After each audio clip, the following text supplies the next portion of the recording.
Welcome back to The Line. 3 Albuquerque women, 2 current employees, and 1 retiree are suing Sandia National Laboratories, alleging that Sandia has a pattern of discriminating against women in pay, performance, and evaluations, and promotions.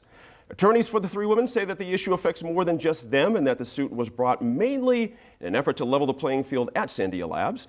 Now, in addition, a class action certification could result in back pay and monetary damages. Julianne Grimm.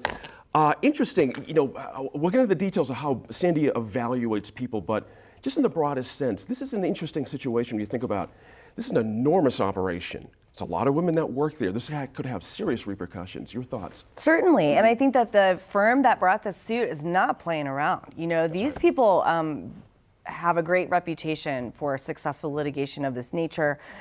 What they're alleging is that Sandia Labs has a corporate culture infected with gender bias, which I think is a great turn of phrase.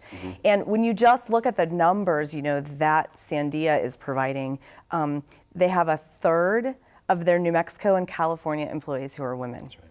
And so just on the face of that, that women are underrepresented in that culture. They're the 3rd largest employer in Albuquerque. And if this culture that puts barriers unnecessarily before women is, really allowed to persist, I think that has a big ripple effect for our whole community, for our whole state in the biggest city.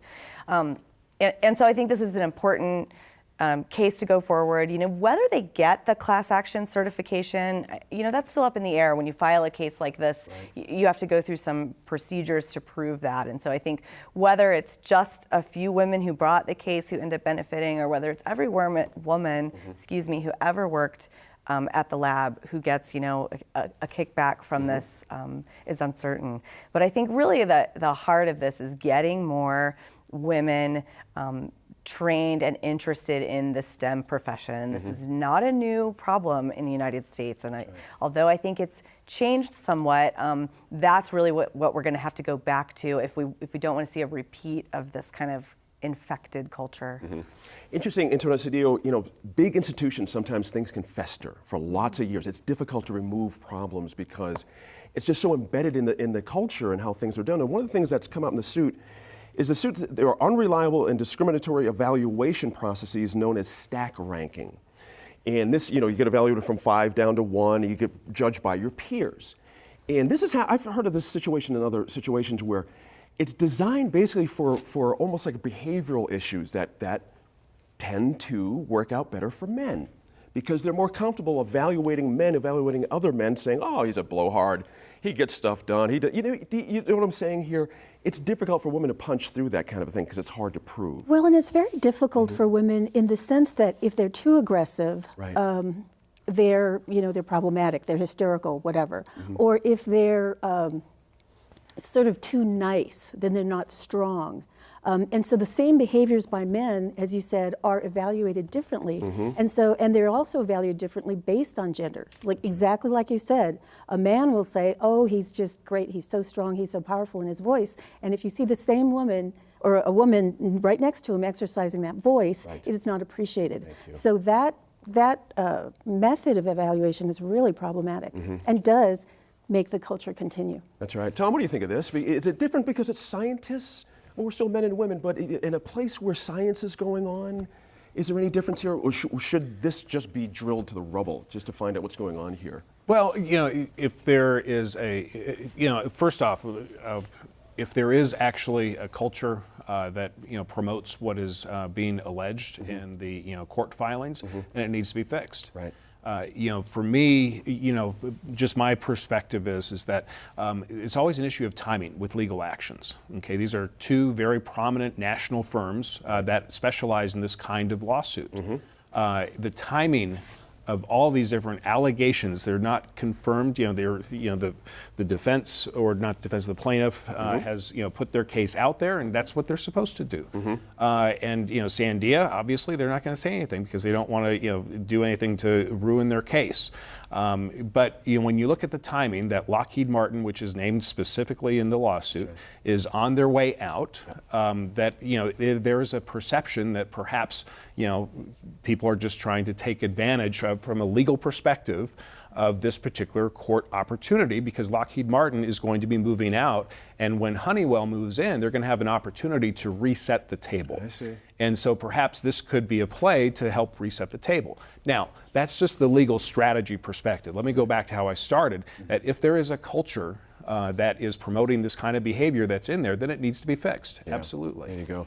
Dan, your initial thoughts on this when you read about it. Again, it's hard for all of us on the outside looking in, but your sense of the situation. Oh, I mean, clearly if something's being done that's wrong, they should be held accountable. I mean, that, the Good Old Boys Club, there's no doubt that it exists in something like this. It's a background with military folks.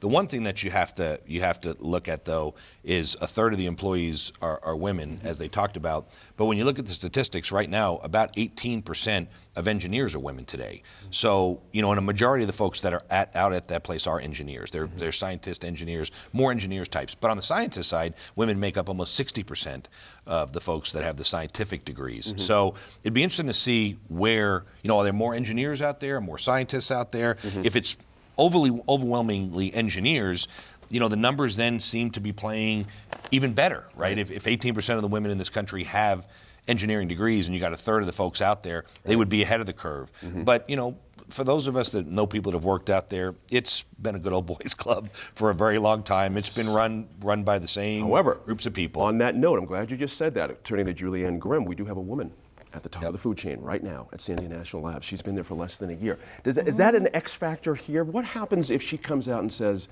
I don't think this is going to happen, but she comes out and says, you know what, we need to really look in this. I perceive a problem here. That could really hasten some change. If they're smart, she would do that. If they're smart right now with her at the helm, she would come forward and say, I'm going to fix this. I mean, I want to speak to that point of, how many women are there available to do these jobs? Because I think that we've had this argument in, various demographic divisions in various industries. They say, well, there's just not those kind of people available to do this kind of job.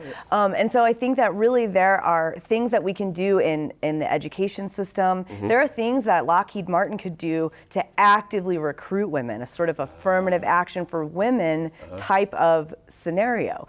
Because I think that the numbers are stacked against women in the STEM professions right now. And I was reading this morning a little bit about some, the American Association for Engineering, Women in Engineering, I think it's what it's called, that they say these hurdles begin, in elementary school, when little girls feel like it's not as important to be as good at math as it is to be good in at reading or in English and at art. And so really kind of looking at what messages women and girls receive about their worth and what careers they're encouraged to, follow in. And I what think is all that Sandia Labs matters. doing with internships, right? I mean, a great opportunity now would be to go out and grab young girls in the high school age and say, it is cool to blow things up. It is cool to design and build big robots. That's not only for guys. And, I don't see... We have people here in our building working with... Yeah, and I don't see them doing a lot with this information out there, running out to the schools. I mean, you look at a state, we're a majority-minority state, we're an overwhelmingly poor state. I mean, what a greater opportunity for these guys to be going to some of the schools in Albuquerque and saying, look, we're going to go to specifically young women, juniors in high school, and give them opportunities to see there's careers when they get to college, other than the normal careers. This is to Tom's point. This could be an opportunity to move forward in lots of different ways and really, it's not going to be over tomorrow. We can just keep going with this and bring more women in. We have a woman at the top now. There's opportunity. Well, and there are a lot of very talented women in the leadership positions. I've had the chance to work with a couple of them, through United Way of Central New Mexico, and they do a fantastic job. And so, I think that the point's well taken. But to Dan's point, and everybody else's point, you need to make sure that if there is a culture there that is below there, right in that middle, that gets fixed. Because father of two daughters. I'm not going to tolerate it. That's right, same here. Now, we'll leave it there. When we come back to the line, we'll talk about legislation introduced this year in Santa Fe to ban therapy that seeks to change a person's sexual identity.